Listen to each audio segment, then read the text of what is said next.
Olá, muito boa tarde, sejam todos muito bem-vindos a mais um episódio de Bioética em Foco, é a bioética global nos desafios contemporâneos. Esse é um programa e um projeto desenvolvido pelo Instituto dos Advogados do Rio Grande do Sul, através do Departamento de Direito e Bioética, em parceria com a Academia Brasileira de Filosofia, aqui então desenvolvido no ano de 2025. Tivemos inúmeros convidados durante este ano e hoje contamos com mais uma convidada muito ilustre, muito querida, doutora Carmela Farias da Silva.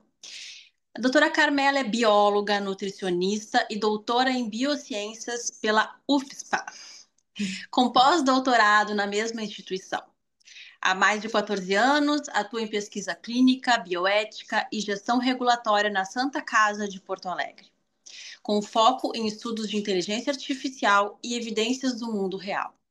Especialistas em boas práticas clínicas e a regulação ética, contribui para o fortalecimento do ecossistema de pesquisas em saúde.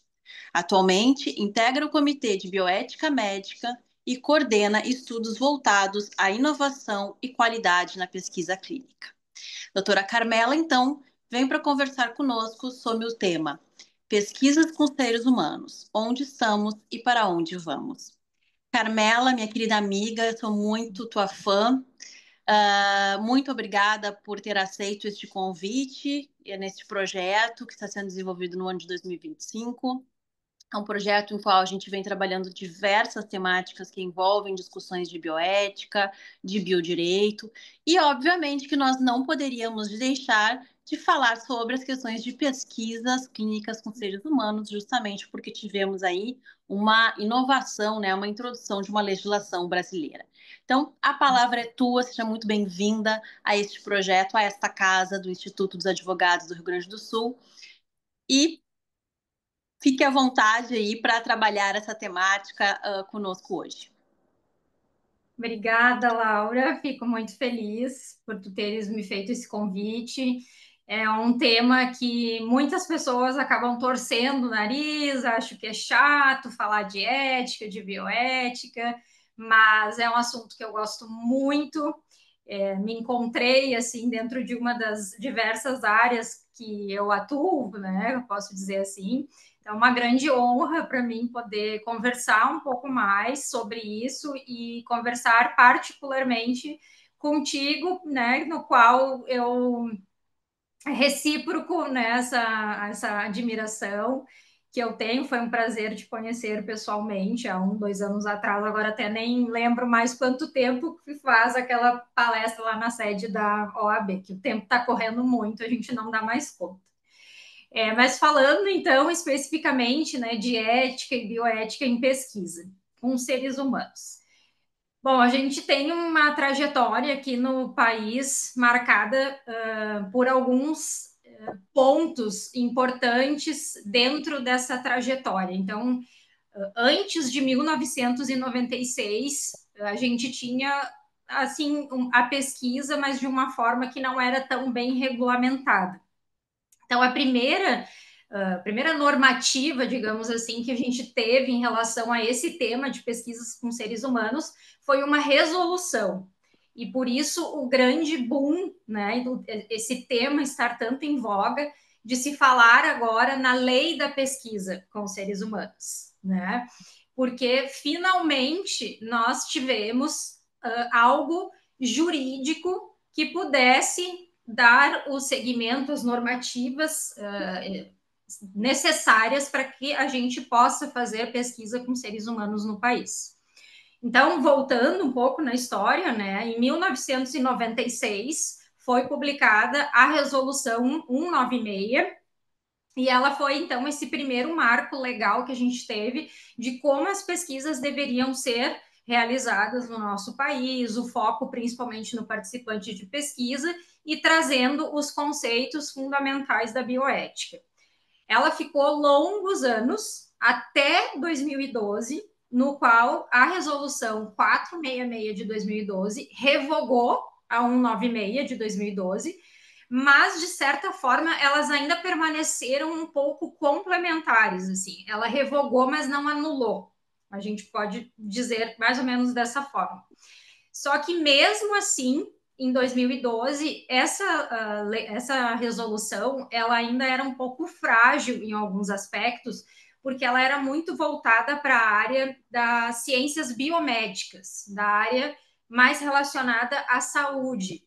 E aí, então, precisou fazer uma outra resolução, que é a 510 de 2016, e essa é focada mais para a área de ciências sociais aplicadas, que daí a gente envolve ali direito, psicologia, por exemplo, só que não quer dizer que a 466 de 2012 e a 510 de 2016 sejam coisas separadas, universos que não se conversam, muito antes, pelo contrário. Essa resolução de 2016 ela veio para complementar coisas que faltavam, entre aspas, na 466 de 2012. Então, ficou assim até o ano passado. Ao longo desse período, de 96 até 2024, a gente também teve o estabelecimento da Plataforma Brasil, que é um sistema unificado no Brasil todo, no qual qualquer pessoa que queira realizar uma pesquisa com seres humanos, independente de ser da área de ciências, né, médicas, biomédicas ou de ciências sociais aplicadas, precisa submeter o seu projeto de pesquisa neste sistema. Então, isso só vai chegar para avaliação ética através da Plataforma Brasil. A Plataforma Brasil ela passou longos anos de discussão até o seu efetivo estabelecimento, que agora vai me fugir a data oficial. Eu sempre confundo se foi 2012 ou 2015. Eu acho que foi 2012 que ela se estabeleceu, ou foi 12 de janeiro de 2015. Eu acabo confundindo um pouquinho as datas, mas enfim. O fato é que a gente precisa pensar que o estabelecimento desse sistema único no país foi um outro marco durante todo esse período de regulação ética que nós tivemos, porque até então era tudo em papel. Então, até o ano passado, também com a entrada em vigor da lei da pesquisa com seres humanos, a gente tinha um sistema que se chamava Sistema CEP-CONEP. Então, esse sistema era formado pelos comitês de ética em pesquisa, que a gente chama de CEPs, e pela CONEP, que era a Comissão Nacional de Ética em Pesquisa. Então, por que eu falo era, né, no passado? Porque com a lei 14.974 de 2024, a CONEP ela foi desinstituída. Ela permaneceu funcionando, né, até que a lei realmente fosse regulamentada. Porque a lei foi publicada em 28 de maio do ano passado, daí ela passou por aquele período de vacatio legis e foi realmente entrar em vigor em 31 de agosto do ano passado. Só que de 31 de agosto do ano passado até outubro deste ano, nós não tínhamos nenhuma regulamentação em relação a esta lei.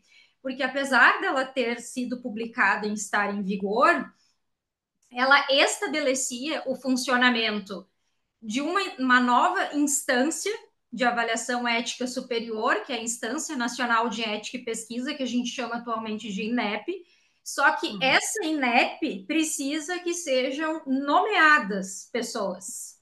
E até então nós não tínhamos a nomeação de ninguém para a constituição da INEP. E abaixo, né, da INEP ficariam os CEPs. Então, no sistema antigo, nós tínhamos o sistema CEP-CONEP, então, os comitês de ética em pesquisa de todo o Brasil formavam uma rede que era subordinada, digamos assim, à CONEP. Agora, então, a CONEP não existe mais e os comitês de ética passarão, então, a ser regulados pela INEP. Estamos ainda num certo limbo, digamos assim, eu acabo utilizando essa palavra, porque está tudo a passos muito lentos, né, em relação à nova lei, assim. Até eu às vezes falo nova lei, mas eu não gosto de usar esse termo, porque não existia uma lei velha, né? Na verdade, a gente tinha resoluções e cartas, ofícios circulares, que eram coisas assim que muitos advogados batiam na tecla em relação a isso, porque como que tu vai regulamentar alguma coisa baseada num ofício ou numa carta, né? Então, eram muitas normas complementares à resolução 466 que a gente tinha e que precisava estar atentos a todos os momentos. Quando a nova lei foi publicada, surgiu 1 milhão de dúvidas, né? Porque ela entrou em vigor, mas a Conep continuava existindo. Então, a gente não sabia para quem que respondia. E a Conep ficou responsável por essa análise até um determinado tempo. Quando no início do mês de outubro, agora recente que passou, saiu então a primeira regulamentação da lei, e a partir desse momento, então, os membros da Conep, eles saíram, eles fizeram uma carta de manifestação que não iam mais atuar perante ao novo sistema estabelecido e permaneceram, se não estou enganada, em torno de 6 pessoas do montante todo que tinha para terminar de organizar algumas coisas. E esse terminar de organizar algumas coisas é no sentido de que muitos protocolos de estudos clínicos, que são aqueles ensaios clínicos com medicamentos, que são estudos altamente complexos, eles precisam da avaliação tanto do CEP e antigamente da CONEP. Então, como a CONEP não existe mais, ninguém sabia o que iam acontecer com esses protocolos que precisavam da avaliação dessa instância superior. E esses projetos estavam lá parados na plataforma Brasil, não ia nem para frente nem para trás, simplesmente congelaram por ali. E aí, recentemente, em torno, acho que de 7 dias atrás, a Conep voltou a movimentar a plataforma Brasil, mas o movimento dela não foi de análise desses protocolos clínicos. O movimento que ela fez foi de enviar esses protocolos clínicos para os comitês de éticas que são acreditados. O que são esses comitês de ética? São CEPs que passaram pela análise, se inscreveram para um edital que a Conep tinha publicado e passaram por uma inspeção, por uma avaliação e tiveram, então, esse nome de acreditação, que significa que eles poderiam fazer o papel que a Conep desenvolvia. Todos esses CEPs acreditados, hoje, que é em torno de 8, se encontram na região sudeste, que é em São Paulo, onde a gente tem o maior volume de estudos clínicos e o maior volume também de comitês de ética. Então, por este motivo, a maior concentração desses CEPs acaba ficando por lá. Antigamente, quando a gente ainda tinha a Conep, os estudos aqui da região sul não iam para esses comitês acreditados. Somente a região lá de São Paulo é que tinha esse tipo de tramitação. Mas agora, então, como a Conep não existe mais, os protocolos aqui da região sul, que são de maior complexidade, como eu comentei, estão indo para esses CEPs acreditados. Como que esses CEPs acreditados, que são 8, vão dar conta de analisar todos os ensaios clínicos e as emendas dos ensaios clínicos, nós não sabemos. E nem em quanto tempo. Porque antigamente nós tínhamos estabelecido na resolução 466 de 2012 prazos de análise ética. Então, o Comitê de Ética lá na plataforma Brasil recebia a documentação dos projetos e tinha até 10 dias corridos para fazer a validação dos documentos e encaminhar para a reunião. Agora, mantém-se esses 10 dias, mas o encaminhamento para a Conep teria até 45 dias para emissão de um parecer final.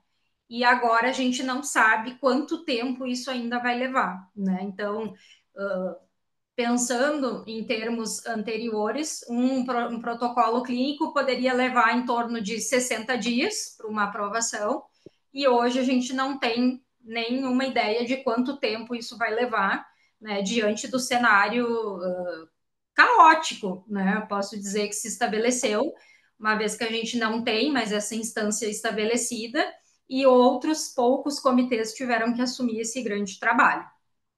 Deixa eu só te perguntar, aproveitando que tu comentaste sobre essa questão de prazo, Carmela, deixa eu só te perguntar o seguinte: uma das justificativas porque a gente sabe que teve muita discussão, tanto na análise da legislação, quanto no momento da publicação da legislação, né, que ela foi aprovada nas casas, a publicação da legislação, e todo este período agora, desde o ano passado para cá, as discussões que vêm sobre tanto a legislação quanto a efetividade mesmo e ela passar a vigorar de forma plena. Mas uma das justificativas que se deu em termos de ser, acreditar que essa legislação iria auxiliar a pesquisa clínica com seres humanos no Brasil foi justamente a questão de agilidade, né? De prazo. De prazo Exato. para finalizar as análises destes estudos, né? Passar por essas análises. Na verdade, essa questão de uma insegurança em relação a esses prazos, né? Dessa agilidade, será que ela se dá justamente por este momento de transição ou realmente não se vai ter uma perspectiva de uma agilidade efetiva com essa implementação da legislação? Tu sabe que isso é uma coisa que tem se falado muito, mas eu te confesso que eu fico muito em dúvida. Possivelmente seja do momento, assim, nós estamos em transição, né? E sempre que existe uma transição, seja ela onde for, né? As coisas demoram um pouco para se ajeitar. Mas tem alguns pontos aí para a gente discutir. O primeiro deles é que na resolução antiga, na 466, se falava em dias corridos. Então, validação documental, 10 dias corridos. Agora fala em 10 dias úteis. Então, me parece que quando a gente faz a comparação entre aumentou, não diminuiu. Isso, não sei, ficou esquisito. Porém, o que eu acredito que, na verdade, se fala muito, né, da pesquisa clínica em termos de ensaios clínicos, porque existe, né, só um parênteses, né, existe a pesquisa clínica que não é um ensaio clínico. A gente tem as pesquisas clínicas, que são pesquisas que envolvem seres humanos, mas podem ser estudos observacionais, né, que a gente só acompanha o paciente ao longo do tempo, que tu faz uma intervenção que seja uma atividade física, uma dieta, alguma coisa nesse sentido. E tem os ensaios clínicos, que são aqueles estudos de maior complexidade, e que esse sim tu tem uma intervenção de um novo medicamento, um novo dispositivo, uma nova terapia, uma nova forma de cirurgia. Esses sim, então, são aqueles que envolvem um aspecto mais elevado de complexidade e que precisaria, então, passar por essas duas instâncias. Fechado os parênteses, né? Eu acredito que a lei trouxe mais a questão da Anvisa sobre a agilidade do processo, porque a Anvisa ainda demora bastante, né, na análise do dossiê desse novo medicamento que está em análise.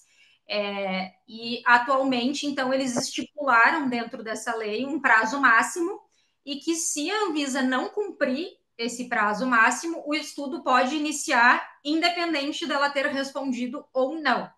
Então, penso eu que seja nesse sentido, porque a tramitação ética ela vai andando em paralelo com a tramitação regulatória na Anvisa.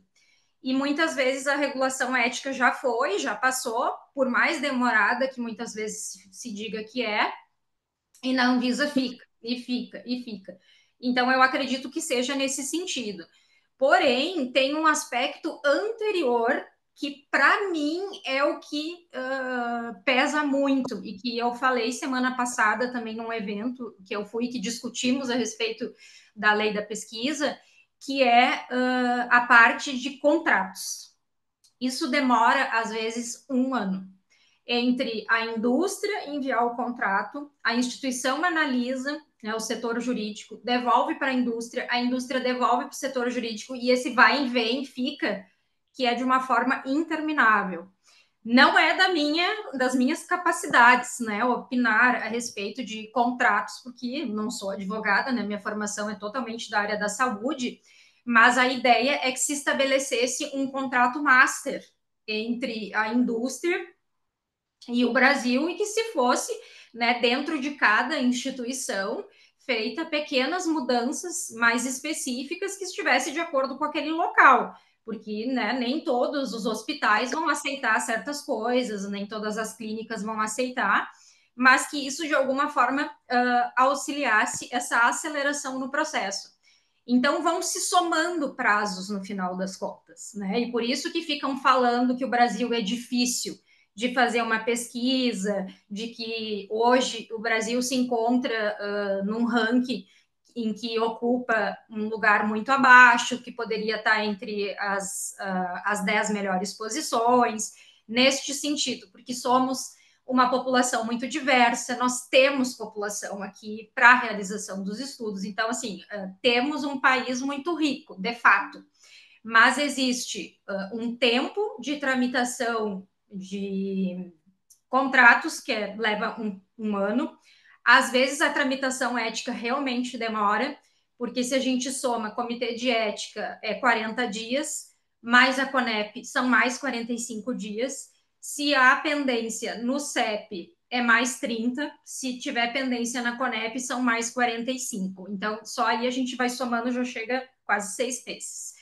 Né? E muitas vezes existe também uma demora da própria indústria em retornar algumas pendências que são emitidas.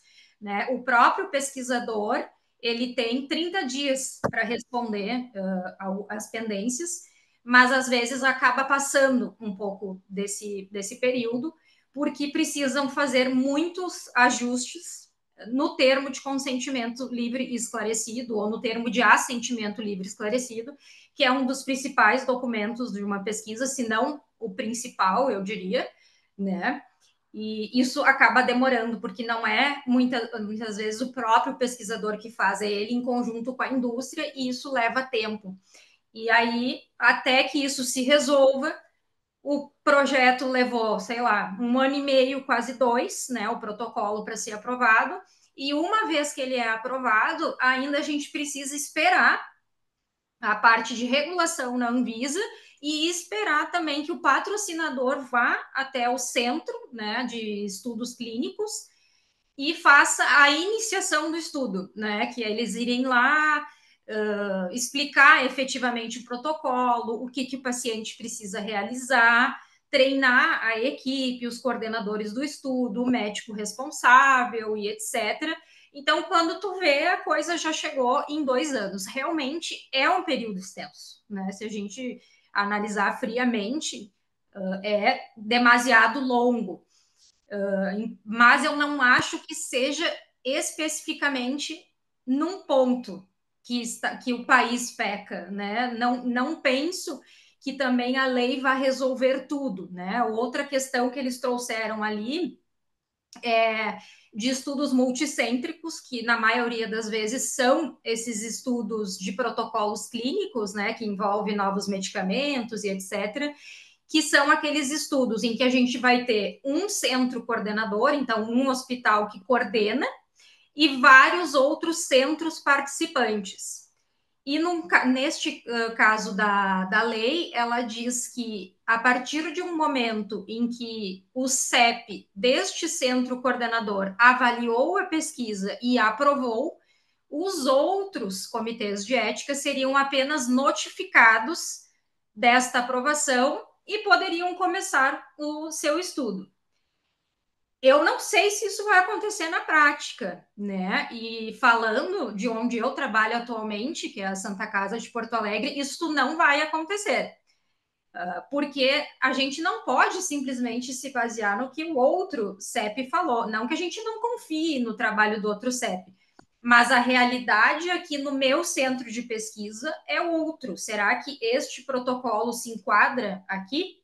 Né? Então, a gente também poderia estar pecando, de certa forma, no que é previsto como um ponto-chave do comitê de ética, que é a sua autonomia em relação aonde ele está. Então, qualquer instituição que tem um comitê de ética, a instituição não é dona do comitê de ética. A instituição, ela cede um espaço para que o comitê de ética, de forma autônoma e independente, livre de qualquer tipo de interesses, execute as suas atividades de proteção ao participante de pesquisa na sua integridade, né? E avalie esses protocolos quanto a execução deles, até mesmo no nível orçamentário e da infraestrutura local. Então, a partir do momento em que eu estabeleço que um comitê de ética de não sei onde diz que aquele protocolo está ok, eu estou tirando a autonomia de todos os outros de avaliarem aquele protocolo se ele está adequado para ser realizado dentro daquela estrutura para aqueles pacientes. Então, lá na Santa Casa, a gente já tem, assim, uma definição inicial que isso não vai acontecer, né? As coisas vão continuar basicamente da mesma forma, que é a análise de contratos e uma análise desse protocolo, se ele vai poder ser feito ou não. E deixa eu te perguntar uma coisa agora, tu comentaste sobre a questão dos ensaios clínicos, né? Que é justamente as pesquisas que trabalham com as questões focadas em medicamentos, novos fármacos, né? Isso, Qual, vacina. qual a tua percepção, assim, pensando nessa perspectiva bem bioética e principalmente trazendo os princípios da beneficência e não maleficência? Uhum. Em relação ao participante da pesquisa e o fornecimento de medicamento após a conclusão do estudo, porque isso foi uma alteração que tivemos a partir dessa legislação, né? Então, que alterou Isso. isso de uma ausência de previsão de término para uma imposição de tempo, né? Determinado. Então, qual a tua perspectiva a partir dos princípios bioéticos? Uhum. Tem se discutido muito, eu tenho visto também alguns comentários da Sociedade Brasileira de Bioética, em que talvez o participante de pesquisa seja, no final das contas, prejudicado em relação a isso, né? E se fala muito de forma errônea que eu vou ser cobaia numa pesquisa, né? E as pessoas, na verdade, elas não sabem o que significa cobaia. Cobaia é um porquinho da Índia, e o porquinho da Índia, ele não decide se ele vai participar ou não da pesquisa, né? Os camundongos, os estudos com modelos animais, né, que são os estudos experimentais, eles não decidem, eles não assinam um documento, né, dizendo eu aceito participar dessa pesquisa. Então, é muito errado a gente usar o termo cobaia para seres humanos. Os seres humanos, quando eles aceitam participar de uma pesquisa, a gente chama eles de participantes de pesquisa, e não de pacientes, e muito menos de sujeitos, né? Porque tu tá menosprezando aquela pessoa. E ela vai conversar com o médico responsável pelo estudo, no qual vai explicar todo o estudo, tudo que vai acontecer com ela, e explicar também, fazer a leitura do termo de consentimento livre e esclarecido. Caso esta pessoa não tenha sua autonomia preservada para assinar esse documento, alguém vai fazer isso, né? E se essa outra pessoa familiar não puder, a gente ainda pode acionar uma terceira pessoa, que é uma testemunha imparcial, né? Que é alguém que pode estar ali na mesma sala de espera, que vai observar todo o processo de consentimento daquele participante de pesquisa e que vai assinar o documento junto com essa pessoa, que muitas vezes pode até ser analfabeta, se a gente considerar a população brasileira. Então, dito isso, esse ponto que é muito importante da gente não usar nomes errados ao participante de pesquisa, o acesso aos medicamentos, baseado na resolução antiga, eles não tinham um prazo, como tu disseste, para terminar. Se o médico, o investigador principal do estudo, identificasse que aquele paciente ele teve um benefício muito grande com aquele medicamento, ele poderia ser solicitado para a indústria e mantivesse ele por tempo indeterminado, seja como for, fornecendo de forma gratuita. Agora, com a lei da pesquisa, a gente tem uma mudança que diz respeito que o medicamento será fornecido por um tempo determinado até que ele entre no mercado. Do ponto de vista da indústria, enfim, eles devem ter as suas justificativas para isso, mas do ponto de vista mesmo da bioética, a gente pensa que não seria tão adequado para o participante de pesquisa. Afinal de contas, ele está ali doando o seu corpo em vida para uma pesquisa. Ele aceitou, ok, ele sabe dos riscos, sabe dos benefícios, mas ainda assim, se não fosse por ele, não existia um estudo, não existia um teste de um medicamento, de uma vacina, de um novo procedimento médico, de um dispositivo e assim por diante. Então, eu penso que o acesso a esse medicamento é uma forma de retribuir a esse paciente pela contribuição que ele fez, não só para o desenvolvimento do medicamento, mas para a ciência em si, para a sociedade em si. Né? Até porque a gente precisa pensar que fomentar a pesquisa no país ela é extremamente importante. Né? E eu também não vejo com bons olhos quando as pessoas ficam falando de Big Pharma malvadona, coisas assim, também não acho que seja por esse lado. Isso é uma coisa extremamente muito extremista, perdão da redundância, mas acho que não é por aí o caminho, né? A gente precisa do desenvolvimento de medicamentos, nós temos muitas doenças raras, nós temos outras doenças que não são raras, mas são graves e que não temos acesso, né? Não tem medicamento para isso, mesmo pessoas que tenham condição socioeconômica. Quando a gente olha para o SUS, então a coisa se transforma totalmente, né? E a única forma, muitas vezes, que os pacientes têm de acesso a determinadas terapias é através da pesquisa clínica. Aquele ali é o caminho que eles vão ter para um bom tratamento, para um tratamento efetivo, que funcione de verdade e que traga um benefício para eles, seja de uma sobrevida mais longa ou de realmente ali uma regressão bem acentuada da doença que ele tem. Então, a gente precisa enxergar a pesquisa clínica como um fomento para a sociedade, como uma forma de trazer benefícios, infraestrutura dentro do país. A gente ainda usa muita mão de obra fora, né? Então, a perspectiva também de trazer, né, já fugindo até um pouco da pergunta, mas a perspectiva dessa lei é de que se fomente mais, de que a gente tenha mais o desenvolvimento tecnológico dentro do país, porque a gente precisa enxergar que não é um medicamento, e sim é uma doença. E são pessoas que têm aquela doença. E essas pessoas, elas precisam de tratamento, né? Então, penso que pode haver um prejuízo no longo prazo para alguns pacientes, sim. Porque sabe que bem tu colocaste, quando a gente está falando em participante de pesquisa, principalmente para os ensaios clínicos, via de regra a gente está falando em pessoas que estão além da vulnerabilidade, em uma hipervulnerabilidade pelo seu estado de saúde, porque como tu bem colocaste, muitas vezes nós estamos falando ainda numa perspectiva SUS, é a única forma daquela pessoa ter acesso a uma alternativa ou um tratamento, a uma sobrevida, né, ou redução do seu quadro, ou do seu prognóstico ali. Então, então, assim, essa autonomia, como na área da saúde, na verdade, toda autonomia, quando a gente fala do termo de consentimento livre e esclarecido, ela está permeada por uma vulnerabilidade. Por mais que tenhamos autonomia, né? E na pesquisa de ensaios clínicos tem uma hipervulnerabilidade, né?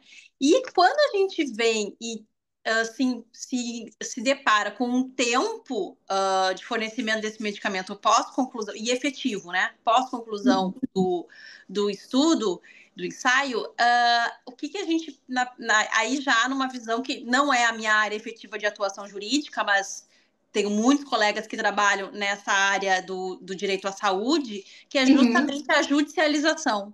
né? Aham. A gente sabe que provavelmente não vai ser incorporado tão rapidamente, né, essa medicação, principalmente no Sistema Único de Saúde. E aí a gente, Uhum. obviamente, que vem a necessidade de uma judicialização de mais questões de medicamentos. O que antes Uhum. talvez nós não tivéssemos, porque era mantido o fornecimento dessa medicação. Então, são vários aspectos, né, que a gente passa a analisar e a gente vê que tem consequências em outras esferas, né? A gente acaba tendo uma Aham. consequência lá na esfera jurídica com mais uma judicialização de pedidos de medicamentos, né? E, Uhum. mas assim, eu sei que é muito incipiente a gente pensar, né, nessa perspectiva do que talvez a gente vai ter para nossa pesquisa no Brasil. Mas qual, assim, dentro de toda a tua experiência que tu tens e tu estás bem nesse momento de transição, qual a tua perspectiva, né? Da onde estávamos, onde estamos e para onde estamos indo a partir dessas mudanças que nós tivemos com essa introdução e com essa, hoje, legislação em relação à pesquisa? Eu te confesso que eu estou muito insegura nesse momento, né? Eu vejo muitas pessoas falando de uma forma bastante positiva, mas também vejo muitos colegas pesquisadores de universidades muito assustados. Então, eu não teria hoje um conceito pronto, uma resposta pronta para te dar, porque é tanta pergunta, eu tenho tantas perguntas, assim, tantas dúvidas e preciso de tantas respostas que eu não sei dizer, né? Recentemente também, meados não, no final de outubro, acho que foi dia 24 até, saiu outra resolução, outra regulamentação, perdão, da lei que foi nomeando o grupo que vai compor a INEP, né, a Instância Nacional de Ética e Pesquisa. E muitas pessoas são da Sectix, tem muitas pessoas vinculadas ao Conselho Nacional de Saúde, Ministério da Saúde, enfim, e faltam pessoas da parte social, né? Então, dentro do comitê de ética, por exemplo, antes era obrigatório a cada 7 membros do comitê a gente ter um representante de participante de pesquisa. E o que é esse representante de participante de pesquisa? Quem é essa pessoa, né? É uma pessoa da comunidade, mas não é qualquer um assim que eu passo na rua e pego, vem, senta aqui, vamos analisar. Não, é uma pessoa que está vinculada a uma entidade social, a algum conselho de saúde, algo nesse sentido, e que seja indicado por essa entidade para fazer parte do Comitê de Ética e Pesquisa e, durante as discussões, nas reuniões do comitê, avaliar aquele projeto, né, e contribuir do ponto de vista como sendo um participante, né? Então, representando essas pessoas, porque o comitê ele é formado de forma multidisciplinar, então nós não temos pessoas não, só da área médica, da área das ciências, mas a gente também tem e deve ter pessoas de outras instâncias, né? Advogados, psicólogos, terapeutas, pedagogos, enfim, pessoas que são de outras áreas que não sejam da área das ciências. E dentro dessas pessoas existem esses representantes participantes de pesquisa. Com a nova lei, com a lei da pesquisa, não, a única obrigatoriedade é que tenha um representante participante de pesquisa. Então, aquela conta, né, de que para cada 7 tinha um, não existe mais. Então, agora, se o comitê tiver 30 membros, um basta. Né? E essa proporção acaba não sendo muito adequada.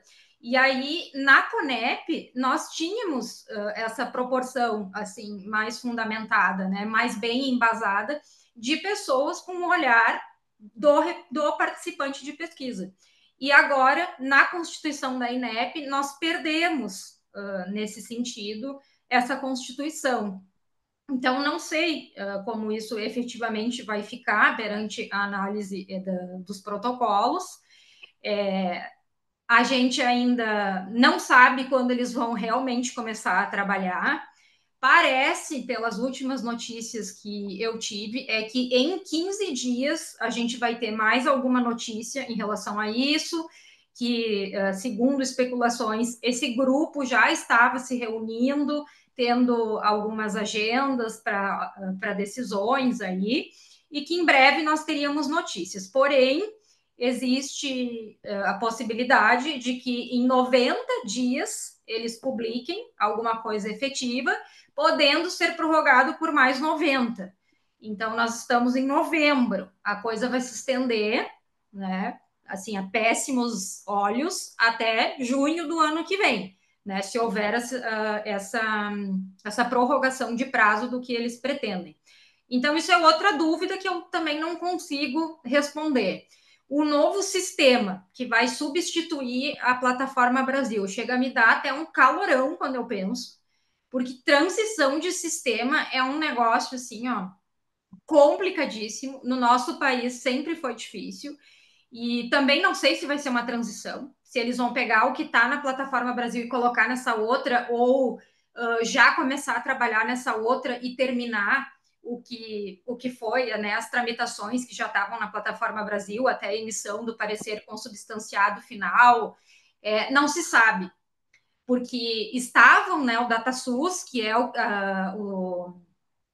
a área que controla a plataforma Brasil, estava trabalhando na plataforma Brasil para melhorias há muito tempo, porque ela está completamente obsoleta, mas era o melhor que a gente tinha, né? Mas estava trabalhando há tanto tempo e até agora nada. Então também existe um ato falho, né, do outro lado.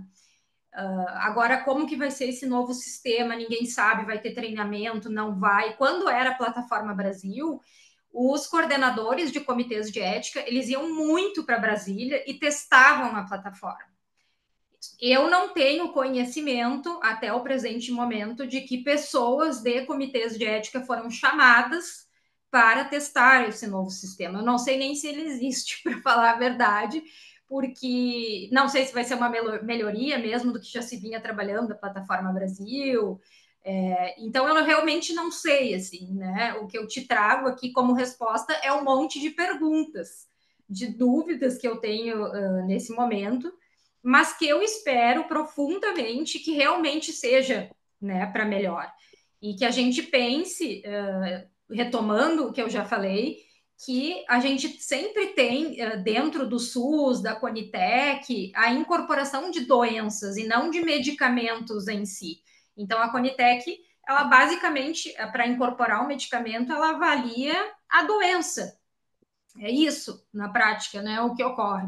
Então, que isso sim seja mais efetivo, que as doenças que ainda são negligenciadas, elas possam ter um melhor olhar nesse sentido. Eu espero, de forma muito positiva, que esse monte de dúvidas se resolva o mais rápido possível, né? Porque acaba sendo, assim, um pouco desanimador da gente pensar que lutaram tanto para que a gente realmente tivesse uma lei, para que a gente mostrasse para o mundo, olha só, tem uma lei de pesquisa com seres humanos aqui, que era isso que tanto queriam, né? Que levou anos e anos para ser aprovada, 10 anos, né? Passando em Senado, em Câmara, vai e volta, e agora que tem, parece que as coisas estão com muitas pontas soltas, né? E o que eu esperava é que, bom, veio essa lei e já estava com tudo pronto, o grupo pronto de trabalho, as coisas estariam mais bem articuladas. Mas não é, né? E a gente não pode ficar pensando no que já foi, nem tanto com a esperança do que vai ser, mas é trabalhar com o que a gente tem hoje. E o que a gente tem hoje é perguntas, são perguntas.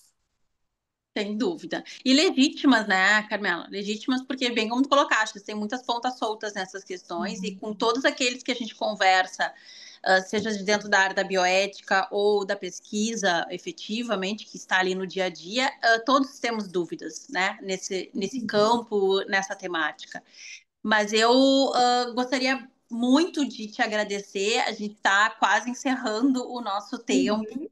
Passou super rápido essa nossa conversa e te dizer que as portas sempre estão abertas aqui do nosso instituto para, né, desenvolver essas temáticas tão pertinentes dentro desse departamento de Direito e Bioética, que envolve a questão de pesquisas clínicas, ensaios clínicas, pesquisas com seres humanos, enfim. É uma temática muito envolvente. Quem aí se debruça um pouco dentro dessa área da bioética sabe o quanto a gente acaba, né, se apaixonando quando a gente vai a fundo nisso. E te agradecer muito. Eu sei que sua agenda super assim apertada e ainda mais agora a gente chegando já para um final de ano quase e foi muito bom conversar contigo. E espero que a gente agora no ano de 2026 tenhamos novos encontros, novos projetos e possamos nos encontrar principalmente presencialmente, né? Isso, isso com certeza. Imagina, para mim é sempre um prazer, e só para deixar uma mensagem final, que eu gosto muito de falar, principalmente para quem torce o nariz de achar que ética e bioética é uma coisa chata, que só atrapalha, é que todos nós somos possíveis participantes de pesquisa.